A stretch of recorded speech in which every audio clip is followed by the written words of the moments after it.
for all the chairman and co-chair and also all the speakers.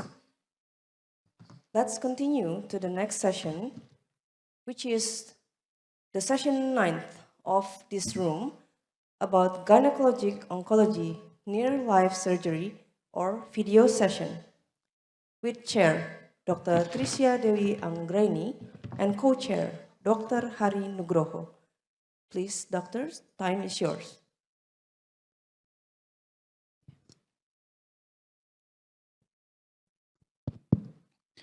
Thank you. Good morning. Assalamualaikum warahmatullahi wabarakatuh.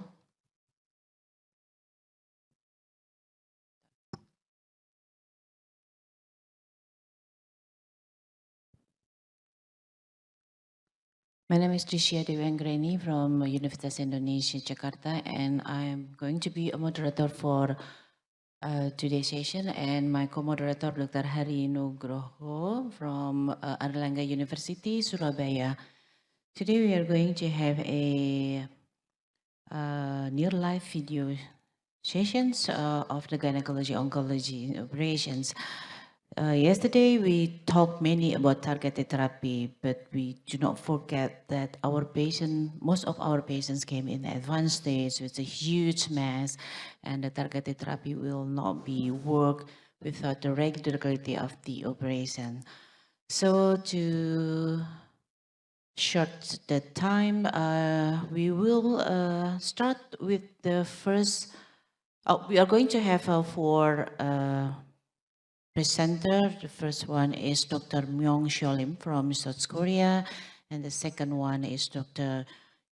Yu Yong Lee, and the third one is from South Korea as well, and the third one is Joseph Ong from Singapore, and the last one is Dr.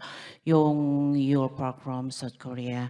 And we are going to start from the first presenter, and Dr. Hari Nugroho, please you read the CV of the first presenter. Thank you. Okay, thank you, Dr. Anggi. We are gonna have a very amazing session, I think, for the near life surgery. Our first presenter is Dr. Myung Chol Lim from South Korea. Dr. Myung Jong Lim, medical doctor, is from Kyung Hee University in Seoul, also the medicine and also the PhD. Without further ado, we have a lot of work experience that you can read over there. So we will start the session. Dr. Myung Chol Lim. We have like 25 minutes time due to we are short 20 minutes.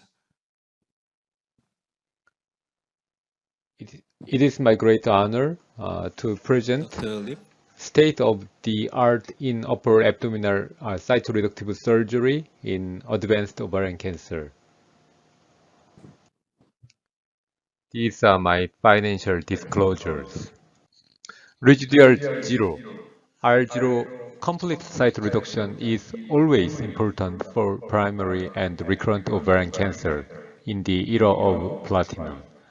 20 years ago, Dr. Bristow published the meta-analysis result of the complete cytoreductive surgery in primary ovarian cancer in the Journal of Clinical Oncology. This year, we published the value of the microscopic residual tumor in recurrent ovarian cancer in the Journal of Clinical Oncology. With 10% increase of the R0 complete site reduction, we can have median overall survival improvement 5.5% in primary ovarian cancer and 8.9% in recurrent ovarian cancer. Now we are in the era of the PARP inhibitor. Deep and durable progression-free survival benefit is observed especially in ovarian cancer patients with BRCA mutation. Overall survival benefit from PARP inhibitor maintenance is also observed. In the PAULA study, progression-free survival and overall survival benefit is observed with PARP inhibitor combination with bevacizumab. And the survival benefit is larger in patients with microscopic residual tumor.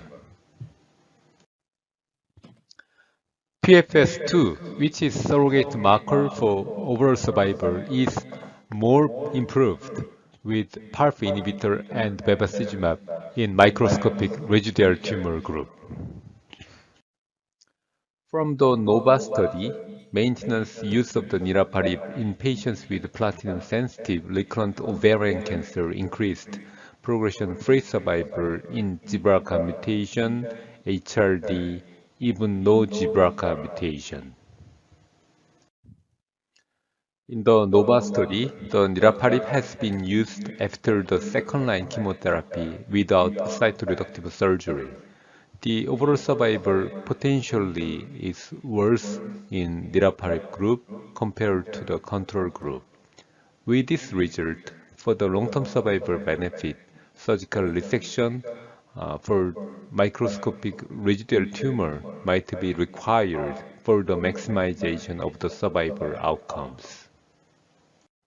From the real-world data, post-PARP inhibitor chemotherapy response might be poorer compared to the conventional chemotherapy.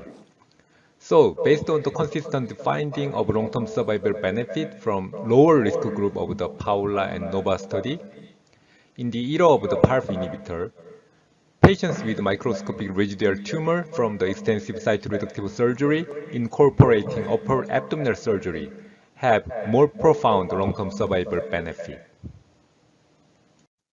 So I'd like to conclude that complete cytoreductive surgery for microscopic residual tumor is more important in the PARP inhibitor era. Upper abdominal cytoreductive surgery is crucial for complete cytoreductive surgery. So preoperative evaluation, surgical anatomy, surgical decision, and the post-operative management is important for successful implementation of upper abdominal cytoreductive surgery.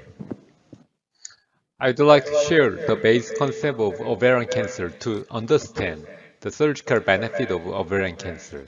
First, during the embryogenesis, ovary is covered with peritoneum. So, all of the ovarian cancer has been developed in the peritoneum. All of the peritoneal disease should be considered as primary disease, not metastatic disease. All of the metastatic region, including contralateral ovary and the peritoneal disease, are quite heterogeneous in terms of the genetic background. So, for the curative intention, surgical resection of all visible tumor is very important.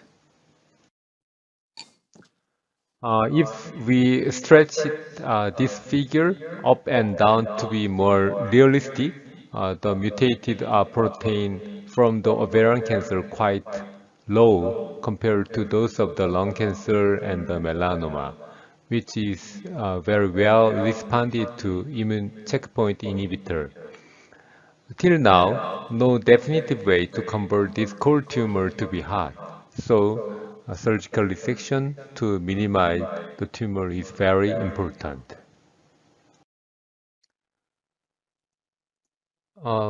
Vasculature to peritoneal metastasis is not well perfused. This hypoperfusion may limit the therapeutic efficacy of intravenous chemotherapy. Conversely, chemotherapeutic agents that stay in the abdominal cavity may be effective for a long time. Most peritoneal seeding from ovarian cancer usually does not make bulk tumor. So sensitivity of CT to detect peritoneal seeding is less sensitive and less reproducible. The sensitivity is quite depending on the experiences of radiologists. If peritoneal recurrence has been identified on the CT scan, usually more extensive peritoneal disease are identified during surgical procedure, like this intraoperative finding. Dr. Shinichi Tate from Chiba University Hospital reported very interesting result in Journal of Gynecologic Oncology 2020. During initial exploratory laparotomy, if the tumor more than 1 centimeter is remained, the tumor was marked with silk suture. After 3 cycles of chemotherapy, the marked area was surgically resected. Even the peritoneum looks clear. Interestingly, the surface of diaphragm peritoneum contains no tumor cell. The peritoneal surface is just fibrotic, and the microscopic residual tumor remains deep inside of the diaphragmatic peritoneum. In general, if the peritoneal surface looks clear during interval site reductive surgery after neoadjuvant chemotherapy, we skip surgical resection of that peritoneum. This clearly explains why survival outcome of neoadjuvant chemotherapy is too poor. And this study clearly suggests that local management is required for this kind of peritoneum. So, fibrotic and sclerotic peritoneum after neoadjuvant chemotherapy should be surgically removed, and additional local management HIPEC could be helpful to overcome in the subperitoneal tumor, which might be chemo-resistant.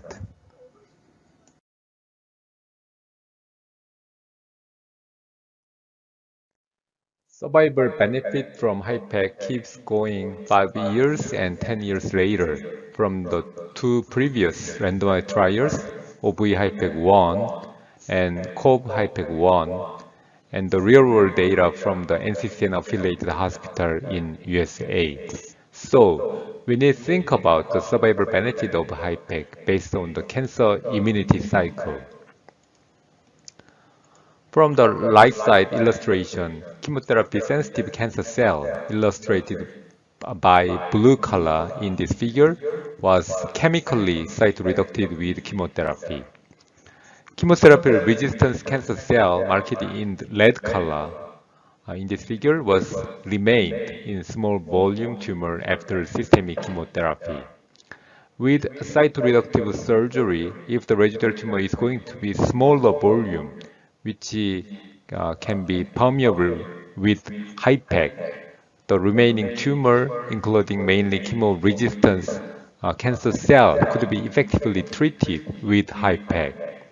And transient exposure of chemotherapeutic agent within peritoneal cavity 1.5 hours of HIPEC does not have an impact on systemic circulation. So this means HIPEC minimally suppress antigen-presenting cell compared to intravenous chemotherapy. So recognition of the antigen to our immune system is better with this local regional treatment modality, HIPEC, compared to systemic intravenous chemotherapy. Based on this background, if the tumor was surgically resectable, platinum resistance recurrent ovarian cancer is the ideal candidate for the HIPEC treatment modality.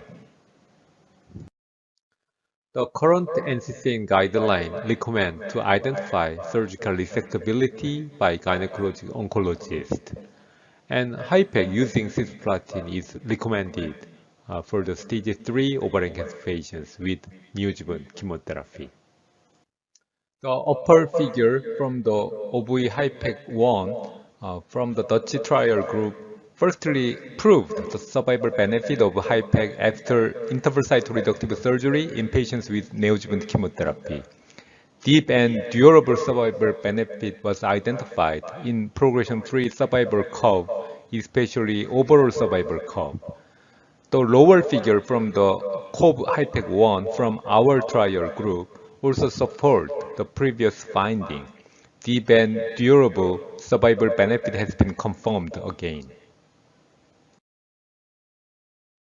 With the first author of the OVE HIPEC 1, Dr. Van Driel, our Korean trial group presented interim analysis of COVE 1 trial in the 2017 ASCO annual meeting. Our phase 2 study and randomized trial result has been cited in the current NCCN guideline. On the other hand, ESMO guidelines do not recommend HIPEC based on two reasons. The first one was the interim analysis of our HIPEC randomized trial presented at the ASCO 2017. At that time, the data has been fully maturated. The final result published at JAMA Surgery this year show survival benefit of HIPEC in subgroup received neoadjuvant chemotherapy. The second one is GOG-252. However, GOG-252 include 10% of the stage 2, 6% of stage 4 patients, and 7% of the residual tumor size more than 1 centimeter, which is not favorable from the IP chemotherapy. So, I think the current ESMO consensus recommendation needs to be revised and updated. This is our operation setting for upper abdominal cytoreductive surgery. We explore whole abdominal cavity based on the pattern of the tumor spreading, considering gravity during supine position and sitting position, clockwise, colonic peristalsis, and the diaphragmatic movement by respiration. You can see the diaphragmatic tumor, omental cake, pelvis obliterating tumor, and small bowel mesenteric metastasis. When we evaluating surgical feasibility on preoperative CT, pelvis is usually neglected because pelvic tumor could be completely resected in more than 99% of the cases. Only issue to make R0 complete site reduction difficult is the metastasis on the small bowel mesentery and serosa. I think these patients could get R0 complete cytoreductive surgery because the limited involvement of the small bowel. Ovarian cancer spreading out so fast, the metastasis is usually like floating, not deeply invading like other solid tumors. So this makes extensive cytoreductive surgery feasible. All of the visible tumor could be resected with en bloc resection of the omentum and spleen, total colectomy, and en bloc resection of uterus, both ovaries and rectum. For the realistic strategies for upper abdominal surgery, I'd like to share surgical approach, surgical decision, critical vascular anatomy, liver segment, and small tips for combination of cytoreductive surgery. I'd like to share my surgical approach for primary ovarian cancer. The first one is the image evaluation. CT is very helpful to evaluate peritoneal disease extent. With PET-CT, intraperitoneal and extraperitoneal disease easily determined, and the tumor metabolic status is also evaluated. For ovarian mass characterization and retroperitoneal disease evaluation, MRI is ideal preoperative image modality. Step 2 is laparoscopic evaluation for visualization and indirect minimal touch. With the laparoscopic evaluation, we can evaluate the cellular involvement of the small bowel and the disease extent of the parietal peritoneum. The step 3 is the exploratory evaluation for the palpation of the deep anatomical structure. The crucial anatomical consideration to determine R0 complete site reduction is mesenteric involvement of the small bowel, porta hepatis and the lysosec, and the hepatic phrenic junction. With these three steps, we can evaluate R0 complete site reduction preoperatively and intraoperatively. I would like to share my surgical decision for upper abdominal cytoreductive surgery for primary ovarian cancer with two different cases. The first scenario is the limited gross pelvic peritoneal seeding by a laparoscopic evaluation. Previously, as I talked, the laparoscopic evaluation in ovarian cancer is not complete. That is just step 2 evaluation. So we need more detailed evaluation of the step 3. In this case, I prefer to open surgery because we can identify upper abdominal involvement frequently. especially at pericecal area Morrison pouch hepatophrenic junction. In most cases, complete R0 resection is feasible in most cases. Successful R0 upper abdominal surgery is expected in almost 99% of cases. In scenario 2, extensive involvement of mesenteric and parietal peritoneum, I prefer primary cytoreductive surgery in cases of the estimated R0 complete cytoreductive surgery effort less than 6 hours and limited combined surgical morbidity, which does not delay the initiation of adjuvant chemotherapy for weeks.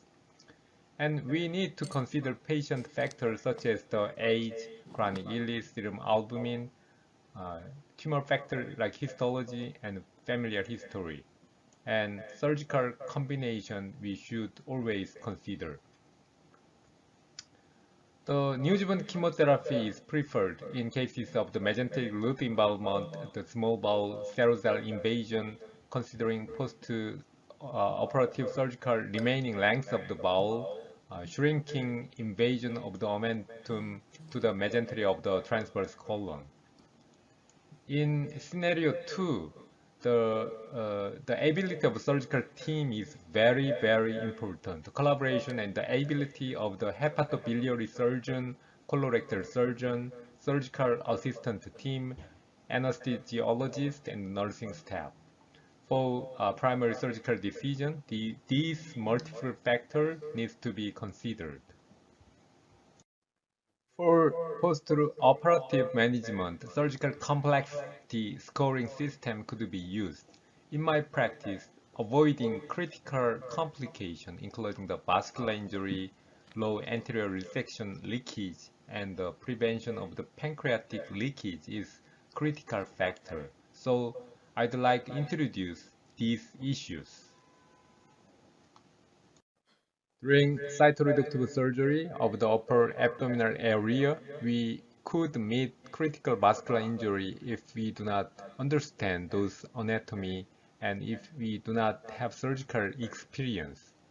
For porta hepatis, we need to understand vertical arrangement of the portal vein, hepatic artery, and bile duct. So careful horizontal dissection with preserving those three anatomy is crucial, especially anatomical variation of the hepatic artery. We need to palpate this area, especially inferior part of the porta hepatis and the suprapancreatic area, not to miss remaining tumor. For hepatic vein, especially during right diaphragmatic peritonectomy, dissection of the right hepatic vein should be done firstly, because the hepatic vein outside of the liver is very short. Based on my surgical experiences, if the vascular injury of the hepatic vein is less than 1 centimeter and it could be controlled with digital compression, we can directly repair the vascular injury. If the size of the hepatic vein injury is more than 1 centimeter, the injury tends to be extended intrahepatic vein or inferior vena cava during digital compression. In this complicated case, the collaboration with the hepatobiliary surgeon is inevitable. So, as initial part of the right diaphragmatic peritonectomy, full liver mobilization and careful surgical approach to the right hepatic vein is critical to prevent vascular injury. Personally, I try to keep dissection angle of the bobicoagulator not to be stiff. When we track the liver from the diaphragm, I try to keep the dissection angle along with the liver dome. With this surgical approach, we could prevent or minimize hepatic vein injury. If the tumor invading liver margin of the segment 5 to the right kidney, duodenum, hepatic flexure of the colon, careful surgical dissection to those area from the inferior vena cava is very important. I prefer to dissect ascending colon lateroperitoneally first, then right kidney, then second part of the duodenum. Finally, dissect of the inferior vena cava sequentially in cases of infiltrating tumor invasion of those areas. We already understand the variation of the left renal artery.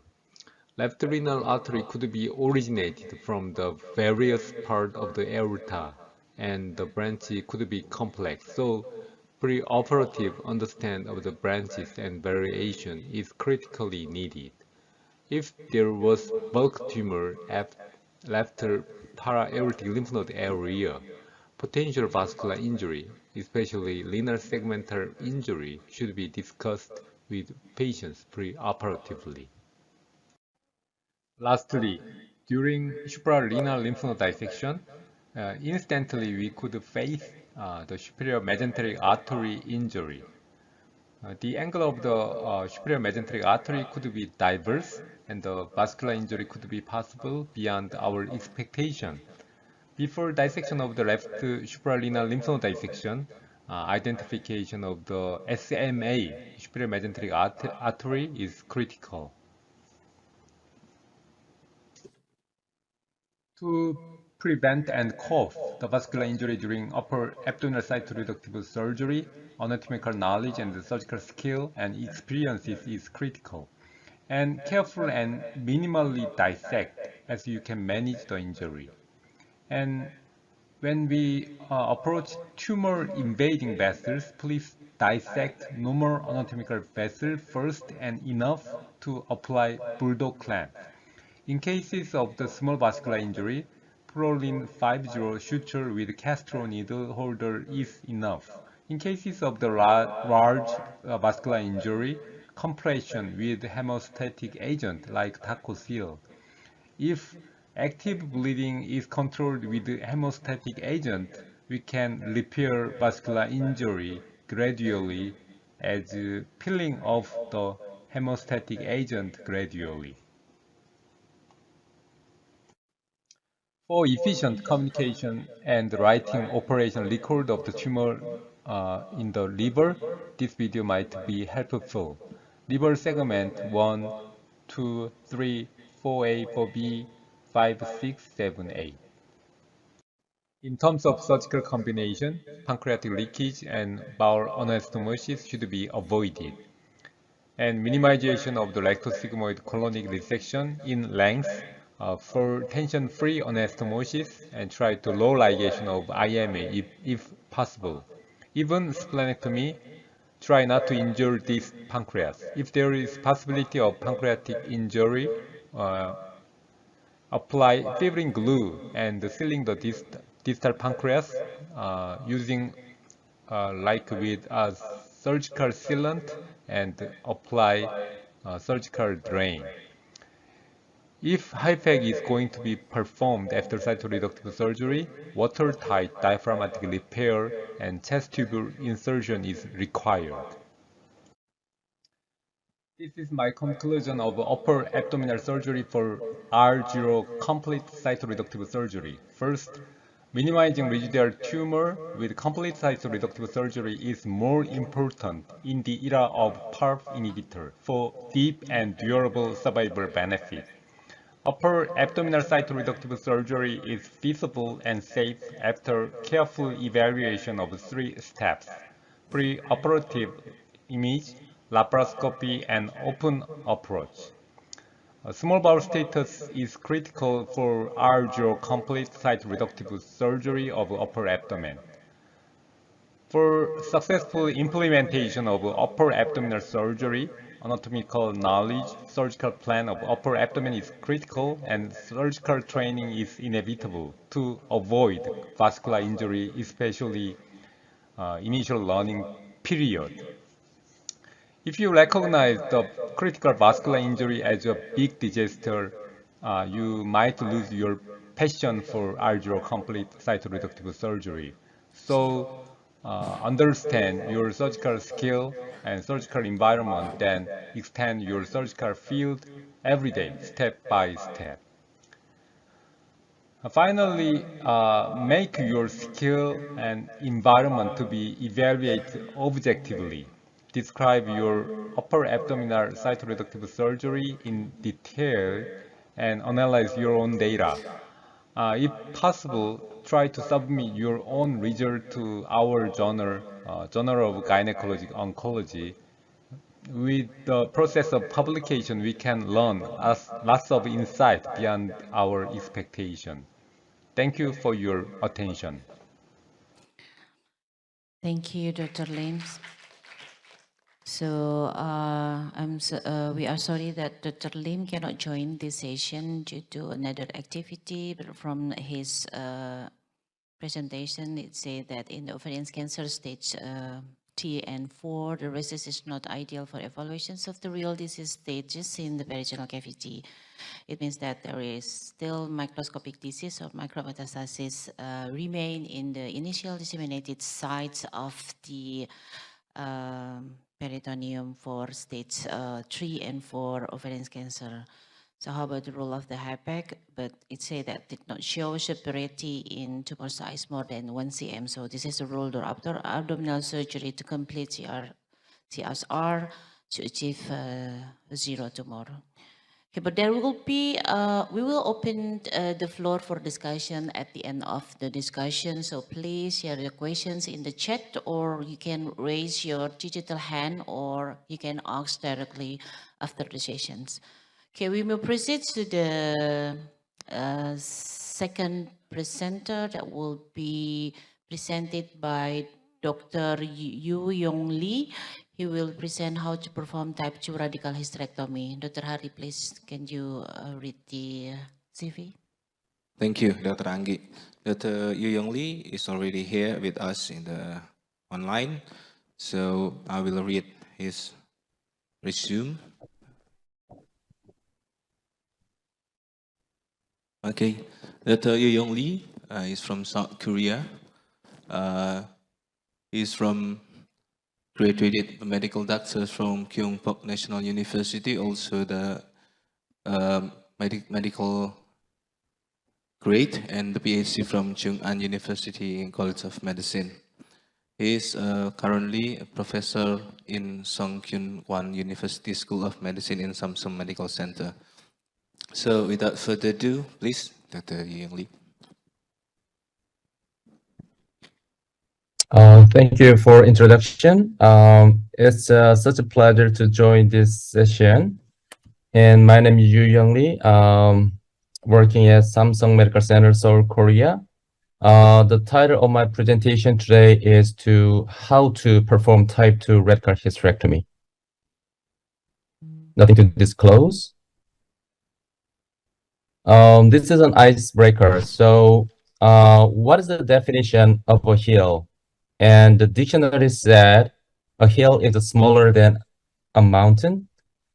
And what is the definition of mountain? So mountain is taller than a hill. So in that sense, the same may apply to the type 2 or type 3 radical hysterectomy. So what is the definition of type 2?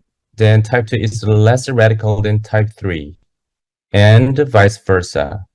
So yes, it is true, but in reality, when we do type 2 radical hysterectomy, we know that it's less radical than type 3, but there are some uncertainties and vagueness. So that's why we need the classification. So for that reasons, scientists introduced some classification when it comes to radical hysterectomy. So far, there are 4 classifications, PIVR and European classification and QNM.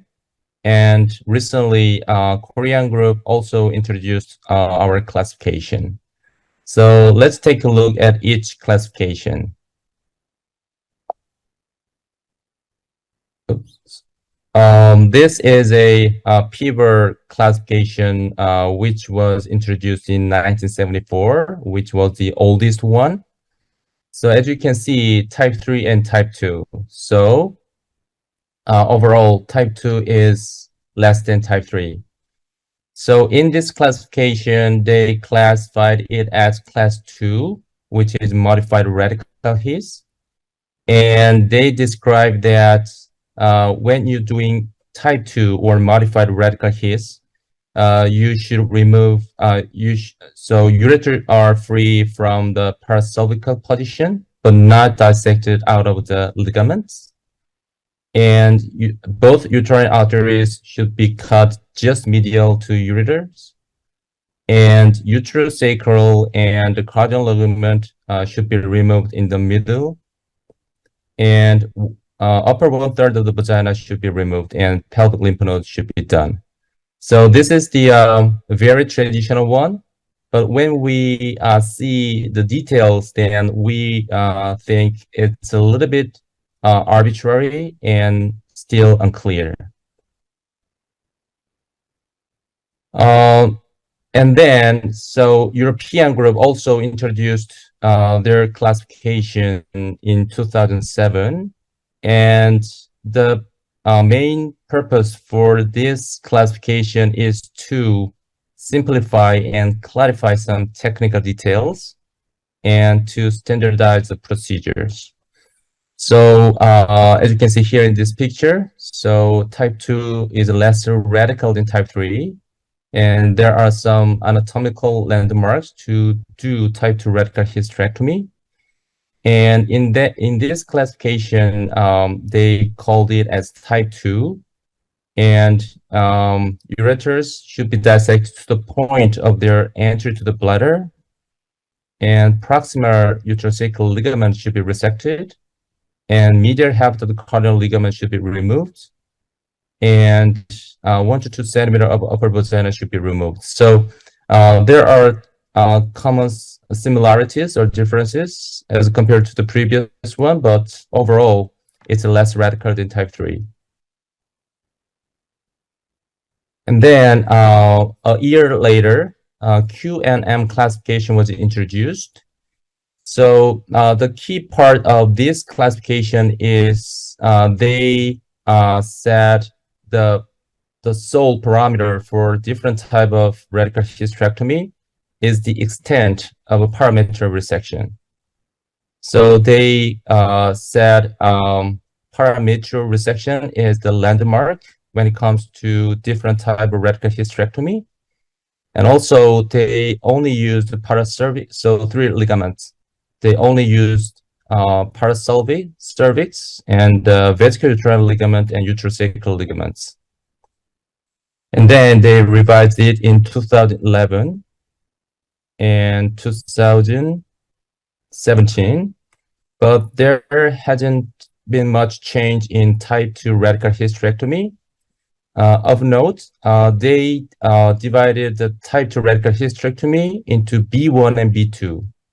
So only difference is that between B1 and B2 is that there whether we should remove the lymph node of the paracervix or not. And then in 2017, Korean group also introduced the classification. Overall, the extent of parametric resection is very similar, but in Korean classification, we added radical trachelectomy as a modified, and also we removed the B1 or B2 because we thought that the clinical significance of the differentiation between B is considered minimal. So here's a summary of different classifications. So there are some tiny differences between each classification, but overall, type 2 radical hysterectomy, which is modified, has the common procedures like less radical hysterectomy rather than type 3.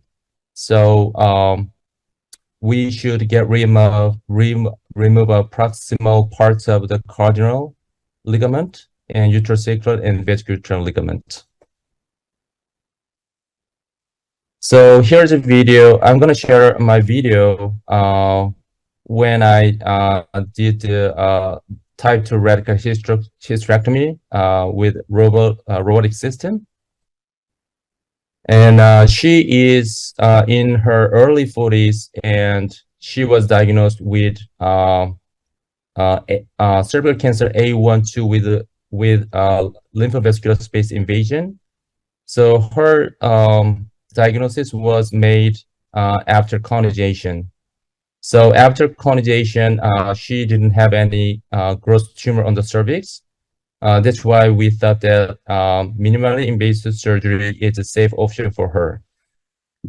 So when I do the radical hysterectomy, I firstly make a retroperitoneal space. So I start with the left side of the pelvis, and then I'm finding the internal iliac and umbilical artery.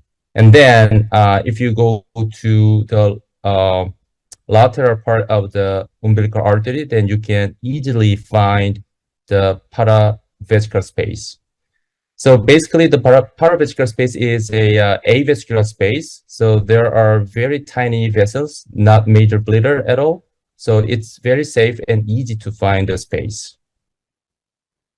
And as you can see here, there are some enlarged lymph nodes, but knowing that she had a conjugation 4 to 6 weeks ago before this surgery, so we thought it was a reactive change, and then the final pathology showed the reactive lymph nodes. So lymph node was negative on the final pathology, but by definition, we should remove any enlarged lymph node during the surgery. That's why I removed it. And then I'm trimming the fat tissue on the left side of paravesicular space. Now, I can see the umbilical artery and uterine artery here. And then I see the left ureter attaching to the peritoneum. So to do modified radical hysterectomy, I have to free the ureter from the peritoneum. And ureter is a small organ, but it is long. So there are tiny vessels feeding from the adjacent tissue all the way to the ureter, but it is not a major bleeder, so it is not that difficult. And then I'm making a space between the umbilical artery and uterine artery and ureter right there. Now you can see here the left uterine artery. And then I scatterize the uterine artery, removing the adjacent fat tissue. Now this is the entry point, level of entry of ureter to the ureteric tunnel. So this is a landmark to perform the modified radical hysterectomy.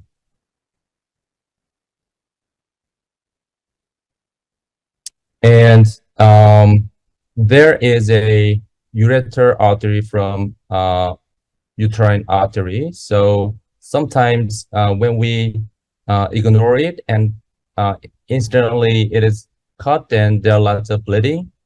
So you should be careful about that. And then I buzz the left uterine artery and then make an incision on the peritoneum all the way to the left uterosacral ligament.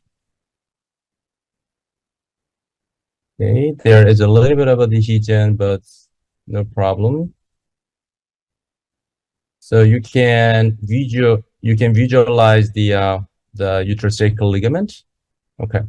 And then I move to the anterior part. So I'm gonna make a vesico-vaginal space by cutting the bladder peritoneum. And also the bladder, the vesico-vaginal space is a avascular space. So it's very easy to make the space. And once you made a space, then you can see the vesico uterine ligament here.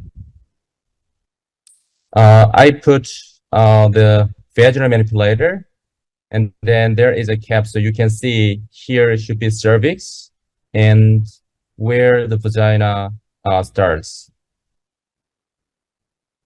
It is important to know that because we should cut the vagina 1 to 2 centimeters from the cervix to have safety margin.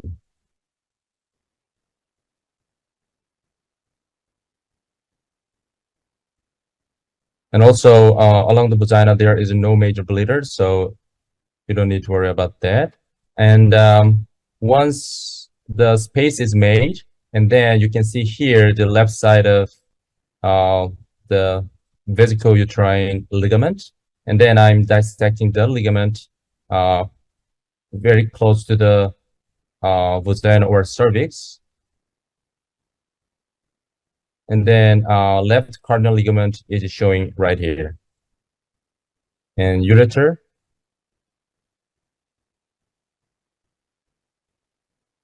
So this is left cardinal that I have to dissect for modified radical hysterectomy. And when you do the dissect of the vesico-uterine ligament, there are some small or enlarged or engorged vesical vein. Sometimes it is troublesome if they bleed. So you should be very careful. And I'm trimming the fat tissue. Now, I cut the left uterine artery, and then I used it as a guide to see and identify the cardinal ligament. And once you cut the uterine artery, then you can see here the superficial uterine vein. It is very close to the ureter, so you should be careful when it comes to dissect and buzz. And I buzz it and cut it. And then we see the one of vesical vein here, and then I buzz it. But usually it is not a major bleeder, so just use bipolar or monopolar, that will be enough. And then you can see here the ureter tunnel here, and I cut the cardinal ligament at the level of ureter tunnel, which is the modified radical hysterectomy. So this is cardinal. So I'm buzz and cut. Here we go. This is a deep uterine vein. So many times I cut this part, I see some bleeding from the deep uterine vein, but it is also not a major bleeder, so you don't need to worry about that. And I go to the right side. Basically, it is the same. So make an incision on the ventral part of the peritoneum, and then I can see the right ureter running through the peritoneum. And then if you dissect more between the ureter and the right external vein, then you can see the interiliac artery here. And then between the ureter and space between the ureter and the interiliac vein is a pararectal space, which I'm making now. And then you can see the upper margin of the pararectal space is the right uterine artery. And then I move to the right side to make a paravesical space. And as I mentioned earlier, is a vascular space. Even though there are very tiny vessels, but it doesn't matter. It is easy to make. And also on the right side, there are some enlarged lymph node. But as I mentioned earlier, she had a history of conjugation a couple of weeks ago. So it turned out to be a reactive lymph nodes. But we should remove any enlarged lymph node during the surgery. And this is the right, the obturator. So minimal buzz and cut. Okay. And then I trimming the fat tissue. So right external iliac artery vein. And then I'm trying to free the right ureter from the pelvic peritoneum. So make a little bit of incision on the peritoneum, and then trying to free the right ureter from the ventral pelvic peritoneum.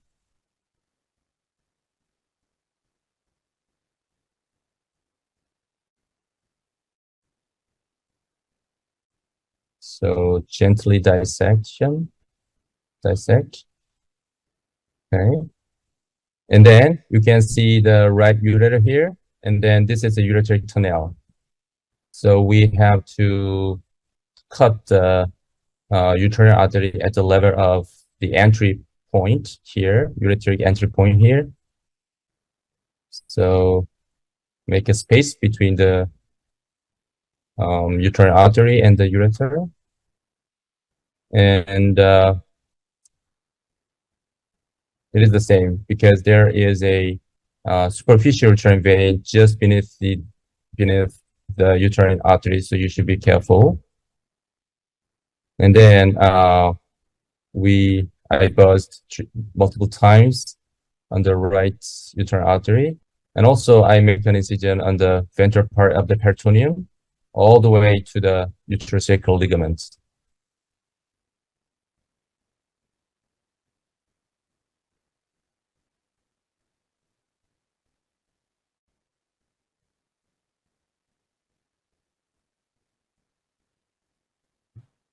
So with multiple cuts, then you will reach to the uterosacral ligament, and then you should remove the proximal part of the uterosacral, which is type 2. Because she's a young lady, so we remove the tubes, but yeah, for sure we keep her both ovaries. So that's why we are doing the salpingectomy, and then we will dissect the ovarian ligament. This was a physiological cyst, so we didn't remove it. Ovarian ligaments are sometimes very thick, so you should do multiple buzzing. And sometimes there is a bleeding from the side of uterus, but also it is not a major bleeder, so couple of buzzing will be enough to control the bleeding. So once you cut the whole part of the uterine, the ovarian ligament and attach the peritoneum, then you can free the ovary, and then you can put the ovary to the upper abdomen. So you are not distracted from the ovary since then. Okay, so I'm gonna cut the right round ligament and dissect the remaining the broad ligament or pelvic peritoneum. And then once it is cut, then you can see the vesical uterine ligament. So vesical uterine ligament is the fine structure. So and also I mentioned earlier, there are some vesical uterine the veins. So sometimes it bleeds a lot. So you should be very careful.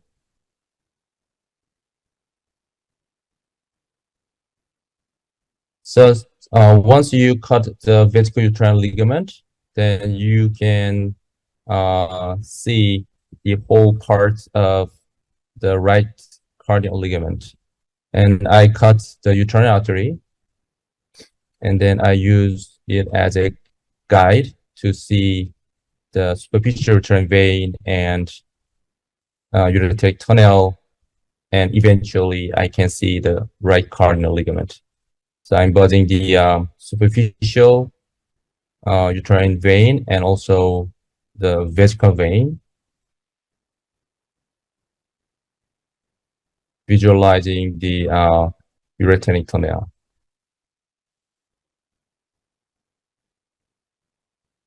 So yeah, this is a vein, so vesical vein here.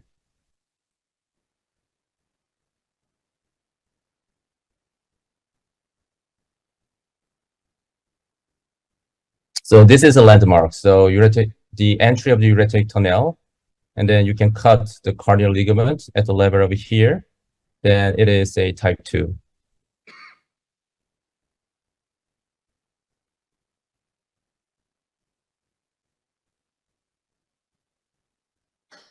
Yes. So we see the ureter, but we didn't fully free the ureter, which is a type 2. And then you can see here, this is a deep uterine vein. So if you see this one, then you should buzz first and then cut.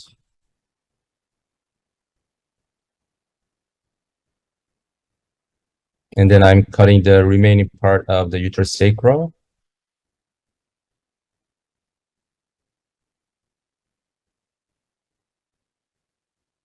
And from this part, it is very easy to just buzz and cut and multiple times, and then you can enter the vagina.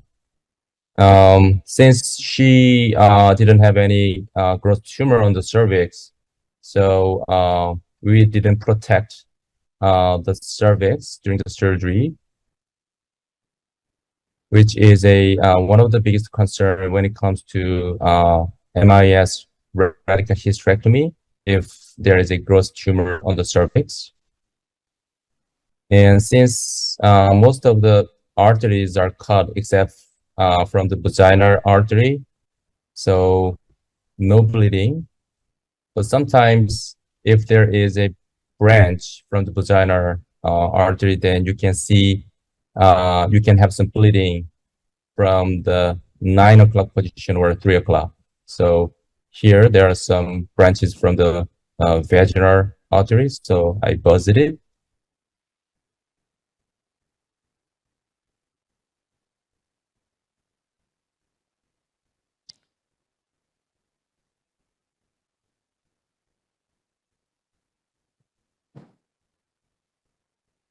I remove the manipulator.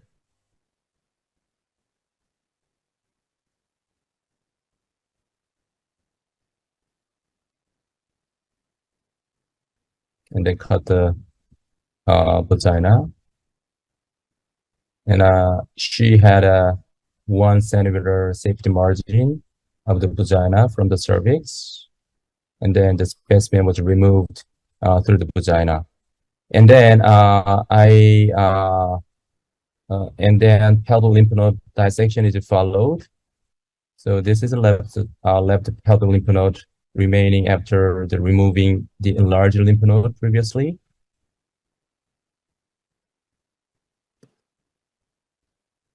When it comes to the pelvic lymph node dissection, this area is the most difficult part because it starts the obturator node, obturator nerve, and then the internal and external vein meets here. So if there is a bleeding here, then it's really hard to control. So you should be extra careful.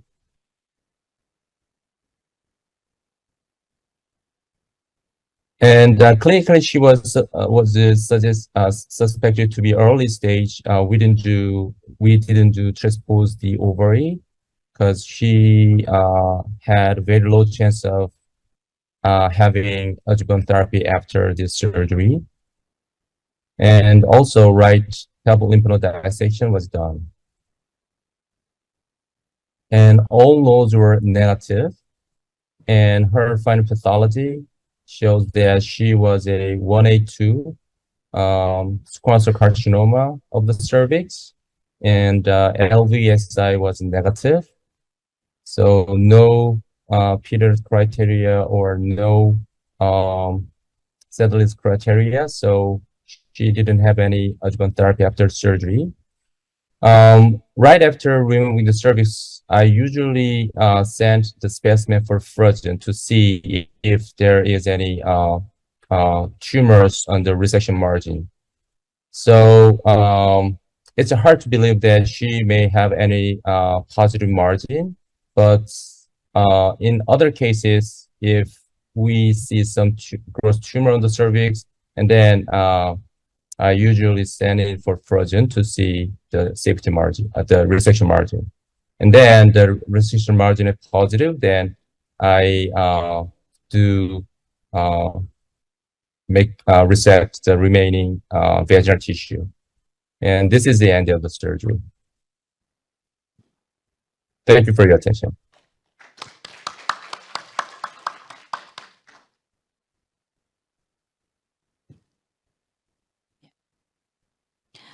Well, thank you, Professor Lee. So modified type 2 is modified radical hysterectomy according several classification, Rivers, KCG, IOR, TC, Corlo and Merlo, and KGOG. But overall, it is a common procedure that less than radical hysterectomy type 3, but the important procedure like to free the ureters from the parametrium, separated from the ureter, cut the ureters in the level of the ureter, enter the bladder, and also open the anterior and posterior vesico-uterine ligament in the way to cut 1/3 of the proximal vagina. It is really still needed. Please stay in the chat, Professor, because we are going to have a discussions after all of the presenter already presents the presentation. And the next one is Dr. Joseph Ng from Singapore with the title Laparoscopy versus Robotic Surgery in Gynecology Cancer, a Singapore Experience. Dr. Hari, please read the CV. Okay, thank you, Dr. Anggi. Our next speaker is Dr. Joseph Ng. He is working in the National University Hospital of Singapore, and he is currently an assistant professor. And you can see in the slide the complete curriculum vitae, but without further ado, Dr. Gio is already here. You have 25 minutes. Thank you.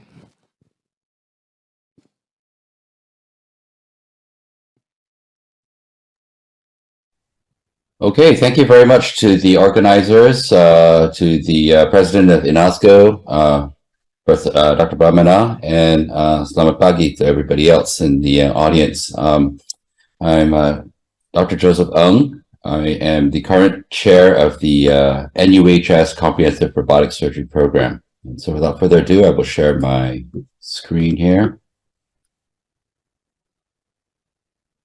Great, okay. So the title of my talk is really making robotic surgery accessible, and it's really about program management. So you've seen a lot of videos, and during this meeting, you would have had a lot of instruction in how to do surgery. But I think that one thing that's significantly lacking in Asia that we have to work on and develop is program leadership. In other words, how to equip surgeons to have the skill and the knowledge to be able to run a program or to manage a program, because program management is as important to patient care as having good surgical skill sets. These are my disclosures. I have no significant financial and industrial disclosures. However, this presentation is not meant to provide solutions, but to stimulate discussion. So there may be some controversial ideas or some new ideas that will be presented during the talk. And I hope that this will stimulate conversation, because it is really conversations among people who believe in technology or in a form of surgical care that provides solutions. So again, the talk doesn't provide solutions. It hopes to start conversations so that solutions can be found in your hospital, in your healthcare system. Now, being a robotic surgery lead, I can tell you from personal experience will ruin your life. Okay, it's but it certainly is the most rewarding thing that I've done professionally since I started doing robotic surgery. I bring you greetings from the NUHS Comprehensive Robotic Surgery Program. This is a surgery program that covers all the specialties: GYN, urology, thoracic, colorectal, and is centered in the National University Hospital in the Kentridge campus. And this is the Kentridge campus. And I welcome you to visit us to observe robotic surgery or GYN oncology surgery at the National University Cancer Institute, of which I'm a part. I have to say that I am not a particularly gifted person, but I have been very blessed in my career to be the founding president of both the Asian Society of GYN Robotic Surgery, as well as the Robotic Surgery Society of Singapore. And I think this is a testament to passion. I'm passionate about the technology and what it can do for patients and what it can do for the surgical volume of a large healthcare system. So I'd like to start this talk always with a very old paper, an old study, which was done by Mike Fromowitz and the team at MD Anderson Cancer Center, where they surveyed the membership of the SGO, which is the Society of GYN Oncology, okay, in the USA. And what they wanted to understand was what was the uptake, how were GYN oncologists in the United States, okay, members of the SGO, using laparoscopy, okay? And they polled the members, and, you know, predictably, responses were that, oh, the reason that laparoscopy was done was because, you know, it's better for the patient, there's a decreased length of stay, there's improved patient quality, you know, lower blood loss, all the usual reasons why people would do laparoscopy, MIS.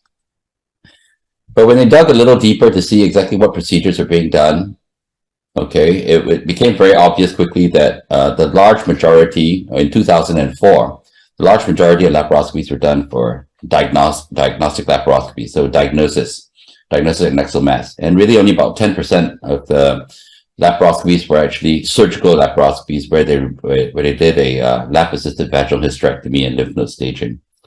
So the fact of the matter is that the majority of the women with endometrial cancer were still getting open surgery 15 years after TLH was introduced, right, by Harry Wright in 1989.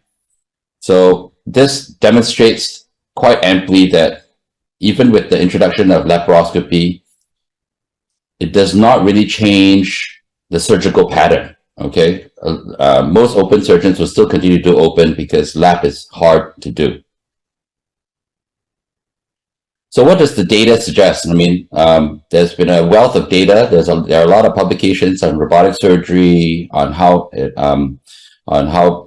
affects patient outcomes, robotic surgery as a surgical modality.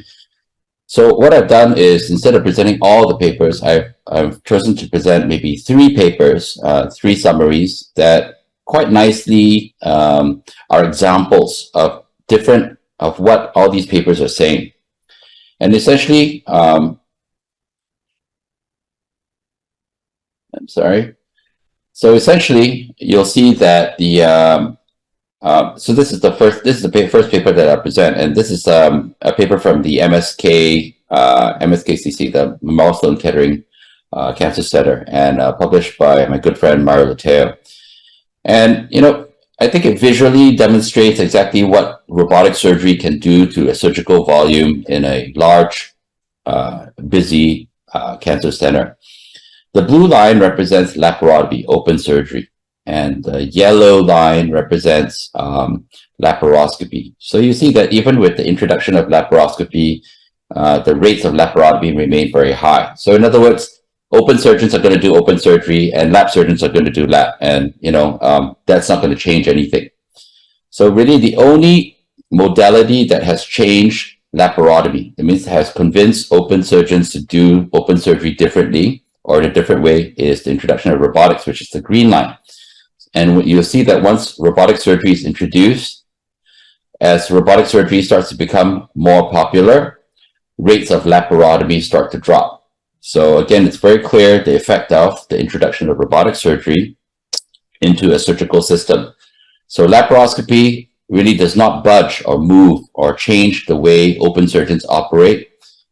And robotic surgery is the only thing that's been introduced in the that has changed the way open surgeons operate. And that's because the technology allows open surgeons to do their open procedure, but in a minimally invasive way.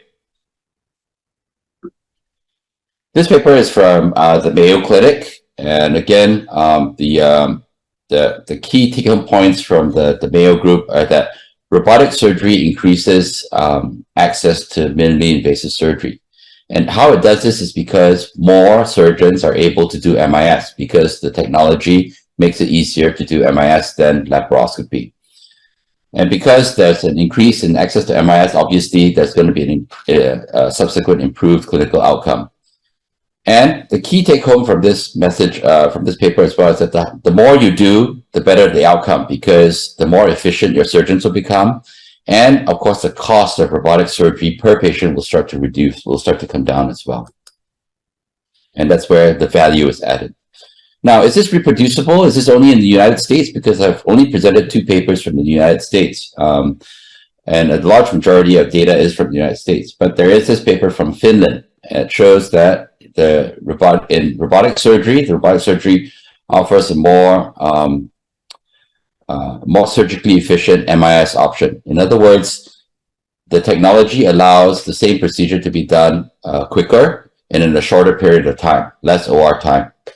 And the technology also allows more complex procedures to be completed minimally invasively. It means, in other words, compared to laparoscopy, robotic surgery has a lower conversion rate.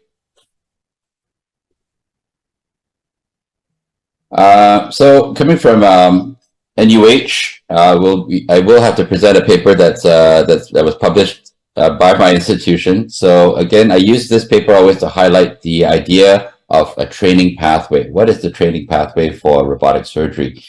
And traditionally, we've always gone from open. We teach residents and trainees to start with open surgery. That's where they learn surgical concepts, and then they move to laparoscopy. And then after they're good at laparoscopy, we say, okay, now you can go on the robotic platform. But the idea, of course, is that they should move directly from open to robotic. And the reason is very simple, because a lot of the younger trainees, especially the younger doctors these days, are what we call digital natives. They're very, very comfortable with the idea of touching a piece of glass, okay, and having something happen. So they're not at all disturbed by the idea of remoteness. And so this ability, this natural ability to sit at a surgeon console, use controls to do surgery, is completely natural to them. And this is shown in our early data from our pilot projects, where we run out, allowed medical students. We set medical students from the National University of Singapore and had them do suturing. Okay, and all we did was taught them how to do suturing open, and then we put them at the surgery at the console right away and say, do this again using the robotic platform. And they were able to do that very easily with minimal learning curve. So in other words, they just sat down and did exactly the same thing very, very naturally.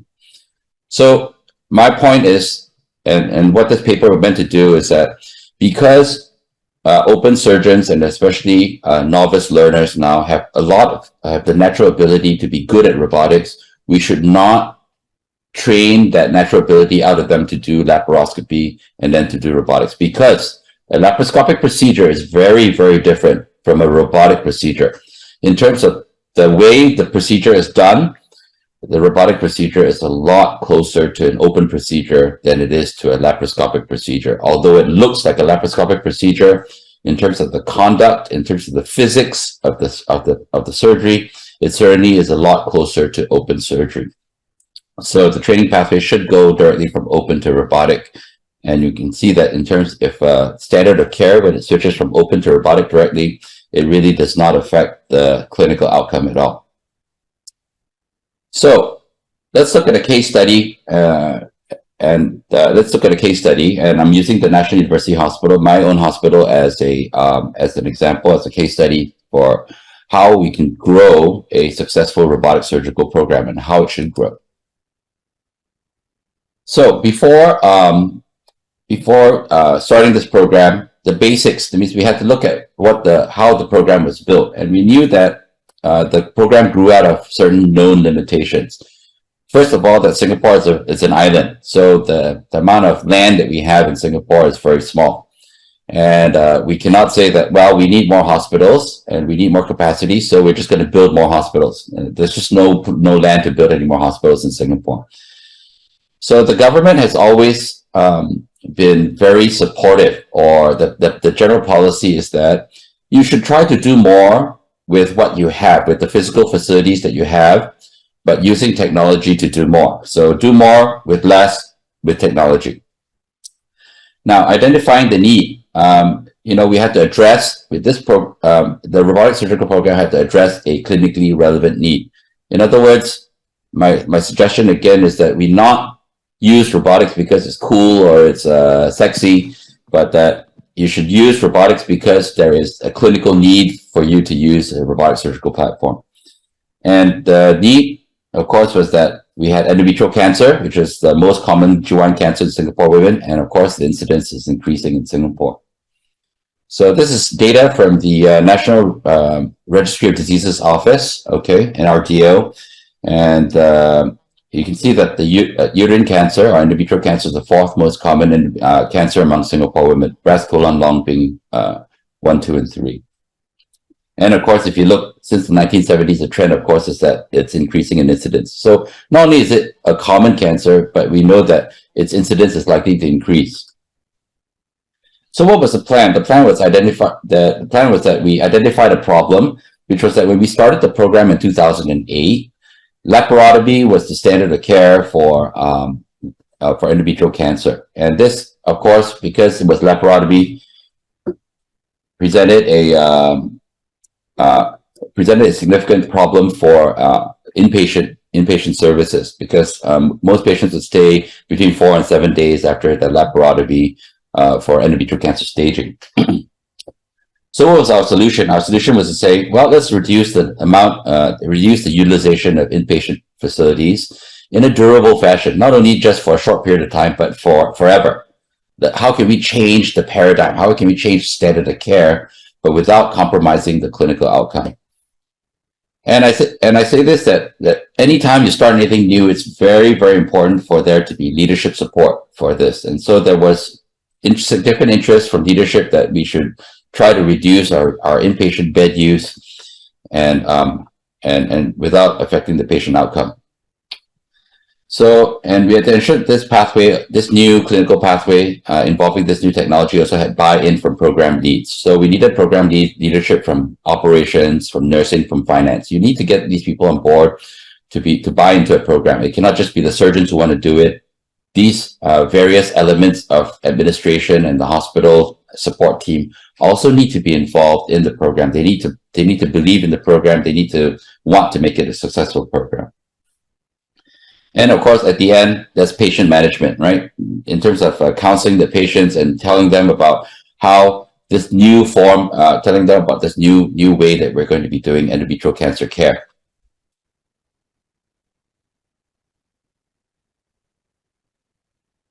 So to cut a long story short, okay, after about this paper was published in 2020, okay, and really looked at our experience from 2008 to 2017, right? Almost 10 years of running the program, and you'll see quite clearly that as the volume of robotic surgery increases, you can see that on the left chart where you'll see the blue line as the robotic surgery volume goes up and the open surgery volume comes down.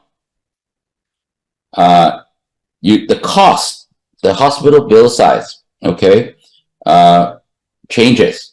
And if you look at the graph on the right, you'll see quite clearly that the cost of robotic surgery drops below the cost of open surgery. And a further update to this cost discussion is that as of September of this year, okay, we just completed a financial counseling audit at NUH. And robotic hysterectomy has the lowest estimated hospital bill size and the shortest average length of stay. So in other words, compared to LAP, open is the most expensive, LAP is next, and then robotics is the lowest. So if a woman wanted a hysterectomy at NUH and said, I want the cheapest or the surgery that has the lowest estimated hospital bill size, it will be robotic surgery. So what are some of the lessons that we learned from the Graces at NUH program? Okay, and these are critical take-homes. If you're going to take a picture of a slide, this would be the slide I would take a picture of. Robotic surgery should really address a clinically or administrative relevant need. And what that means is that the hospital should never buy a robot because the surgeons want it or because it makes the hospital look modern or it's sexy. A robot is a tool. And a tool, you only buy tools when you need the tool to help you do work. And so, in other words, the robot usually works very, very well when you've got high surgical volume that you need to get through. It's a wonderful tool for making for managing high surgical volumes efficiently. Always build a program around ensuring access to as many patients as possible. So remember that when we set up our program, we made sure that 80% of our target population, so our public, in other words, the public access healthcare patients, had access to robotic surgery. The reason is twofold. One is obviously it benefits more patients, and secondly, it gives the team the opportunity to be efficient. If the team is doing very few cases, they will never be efficient, and robotic surgery will always be expensive. Now, robotic surgery does not replace laparoscopy. I cannot make this point more strongly enough. If you have surgeons that are doing laparoscopy and they're doing well, they should continue to do laparoscopy. Robotic surgery is for the other surgeons like me who are too stupid to do laparoscopy and are still doing open surgery. Now you're giving them the technology to be able to do laparoscopy robotically. So in other words, we're able to do our open procedure MIS, okay? Remember that lap surgery and robotic surgery are very, very different surgeries. And so, again, the training pathways are very different. So do not ever convince laparoscopic surgeons to do robotics, because laparoscopic surgeons will take their laparoscopic procedure and do it robotically. And that is not an efficient use of the technology. It's a tool for the newer generation, okay? Newer generations need to be given new technology so that they can do even better than our generation. So that's why I believe that robotic surgery is an investment in the future. And with that, I thank you very much for your attention. You can follow me on Instagram, email me, or reach out to me on Twitter if you have any questions after the conference, or if you need any of my slides. Thank you very much to the organizers again, and terima kasih. Selamat pagi. Thank you, Dr. Joseph Eng. So the impact of the robotic platform on gynecology surgery, especially endometrial cancer approach, increase in MIS and the management, and it gives a lowest estimated bill and shortest loss versus laparotomy, and it leading to the improved clinical outcome because of the technology, and the higher volume will give a better outcome because more efficient MIS option. Less comfort versus laparoscopy. The important thing is to identify the relevant needs for the clinical judgment. But the robotic surgery still does not replace the laparoscopy. Please remain in the chat, in the Zoom, Dr. Joe, because there will be a discussion session after the last speaker. And the last speaker will be Professor Jo Yong Park. He will give the presentation with the title, Tips and Tricks in Achieving Zero Residual Tumor in Advanced Ovarian Cancer. Dr. Hari, please read the CV. Okay, thank you, Dr. Anggi. Our next speaker is Prof. Jo Yong Park. He is working as a professor in the OBGYN department in the University of Ulsan, Asan Medical Center, and he graduated from Gyeongsang University Medical College, and he got his PhD from Ulsan University Medical College. So without further ado, Professor Park, please go ahead. Thank you. Thank you, Chairman, for the kind introduction. Good morning, ladies and gentlemen. It's my pleasure to present this topic in this wonderful meeting.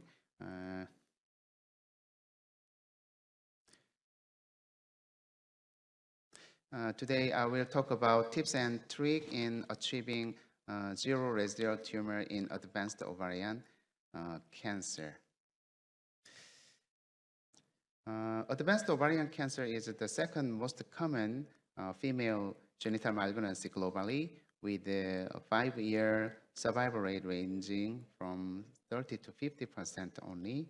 And primary debulking surgery and the taxane platinum combination chemotherapy are standard treatment of advanced FDR ovarian cancer. Many studies have reported that the significant prognostic factor for survivor is the size of postoperative residual disease. Generally, optimal site reduction has been defined as the largest diameter of residual disease of less than 1 centimeter. Currently, no macroscopic residual disease, R0 resection, has incremental benefits over residual disease under 1 centimeter.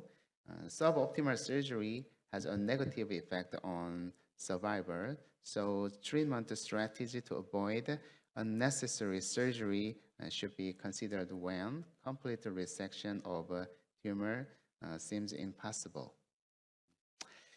This table shows the results of single-center studies evaluating the implementation of extensive cytoreductive surgery in advanced epithelial ovarian cancer. As you can see, optimal debulking rate, debulking surgery was performed in 50 to 86% of patients, and the case of complete resection varied from 10 to 62% by institution. Dubois et al. Evaluated the role of surgical outcome as a prognostic factor in advanced epithelial ovarian cancer in a prospective randomized phase 3 multicenter trial.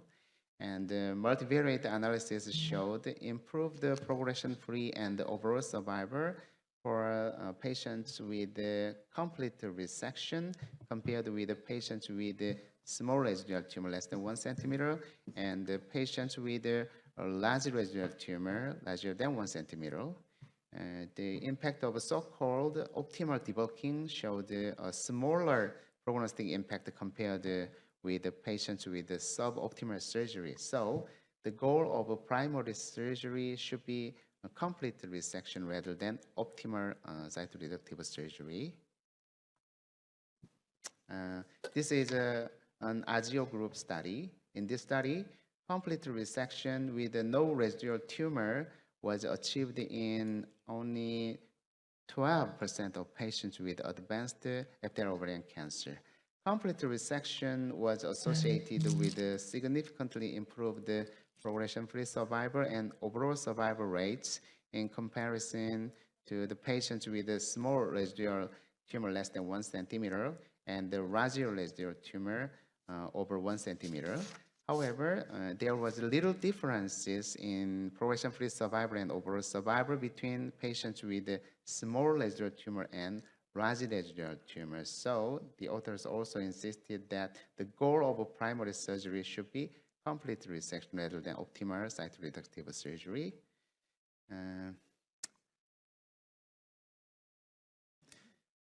In complete cytoreduction is considered impossible, neoadjuvant chemotherapy followed by interval debulking surgery could be an alternative option according to the results of 2 randomized phase 3 clinical trials, EORTC trial and the CROSS trial. In the study conducted by Takashi Onda, compared the survival between primary debulking surgery and interval debulking surgery in stage 3 for epithelial ovarian cancer As shown in the table, both the complete and optimal surgeries were more frequently achieved with the interval debulking surgery in neoadjuvant chemotherapy group than in primary debulking surgery group.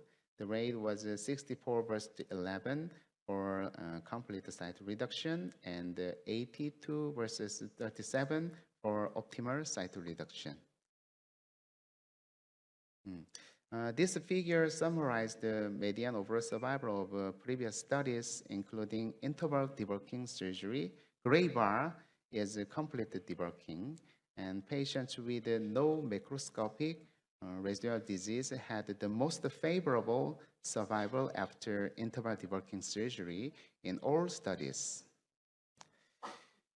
Among studies, only 6 studies showed significant or likely significant difference between optimal and suboptimal cytoreductive surgery in interval debulking surgery.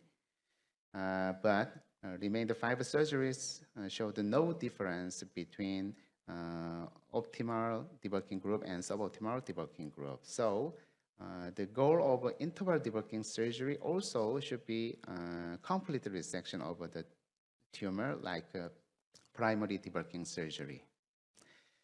If optimal debulking is predicted, primary debulking surgery should be performed preferentially, but with the probability of suboptimal debulking, neoadjuvant chemotherapy and interval debulking surgery should be considered. Therefore, the prediction of patients who are not feasible to achieve optimal debulking is important.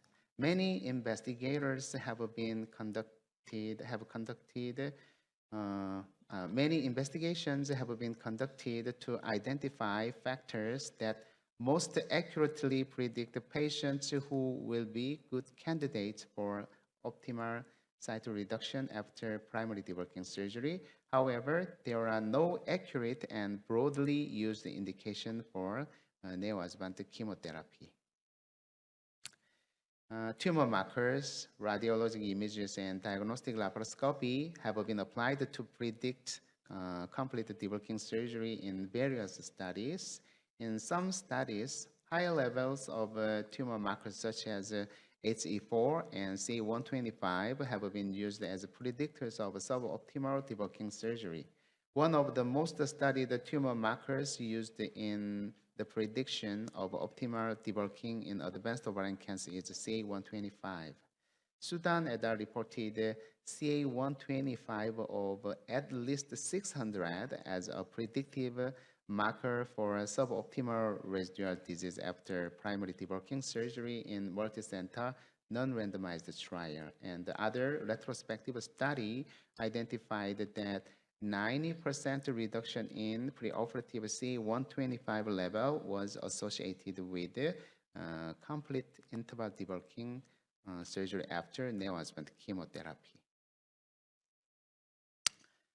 In a recent meta-analysis, the researchers made efforts to elucidate CA125 cutoff levels as a predictor of optimal debulking after primary debulking surgery by integrating 14 studies with over 2,000 patients.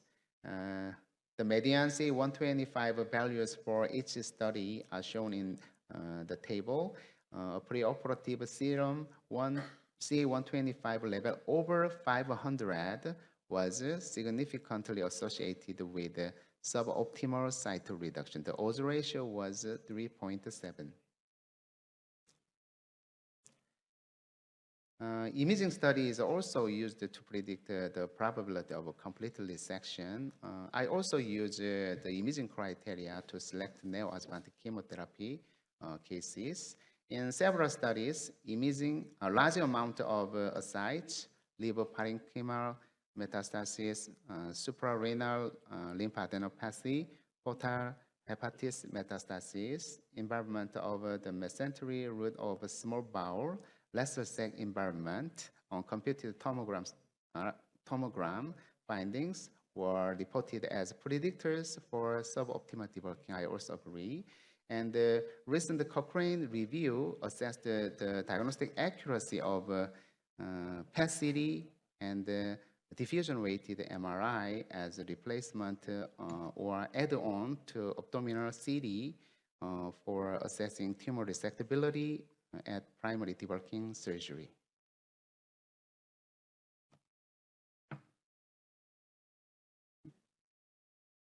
Next slide, please.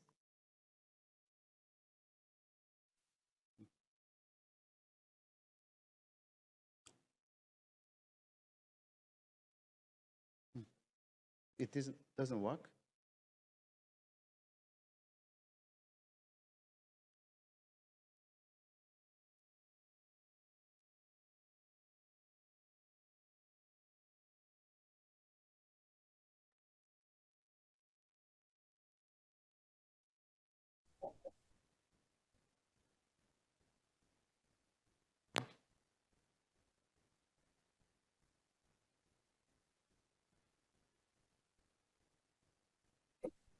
No, no.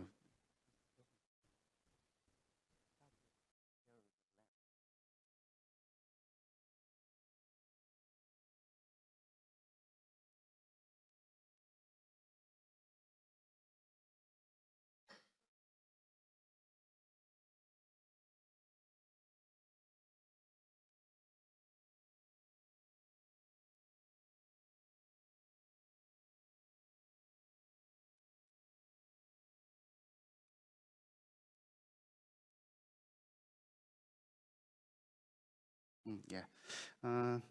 The studies suggested high specificity and moderate sensitivity for PET-CT and MRI to assess macroscopic incomplete debulking. However, evidences were insufficient to advise routine addition of PET-CT or MRI to clinical practice. I also think that CT scan may be enough. Diagnostic laparoscopy might be useful for more precise prediction of tumor resectability. Faculty used the predictive index value score, PIV score, during diagnostic laparoscopy for investigating the probability of optimal debulking. The overall accuracy of laparoscopy-based score ranged from 77 to 100% in predicting optimal debulking. The results confirmed that PIV score over 8, the probability of debulking optimally at laparotomy was 0%. However, there is no consensus on accurate prediction for optimal debulking surgery in patients with ovarian cancer. I also using diagnostic laparoscopy to predict resectability. Can you play this video? In first case, the patient had peritoneal seeding in preoperative CT and PET-CT scan, but there was no ascites, so we cannot confirm the diagnosis, and the resectability cannot be determined using CT scan. So using diagnostic laparoscopy, I confirmed the diagnosis of epithelial ovarian cancer. As you can see, the resectability was confirmed by diagnostic laparoscopy and performed complete debulking surgery. And this is the second case. There was a miliary seeding on whole length of the bowel. I think that complete debulking surgery is impossible in this case, and I determined the neoadjuvant chemotherapy.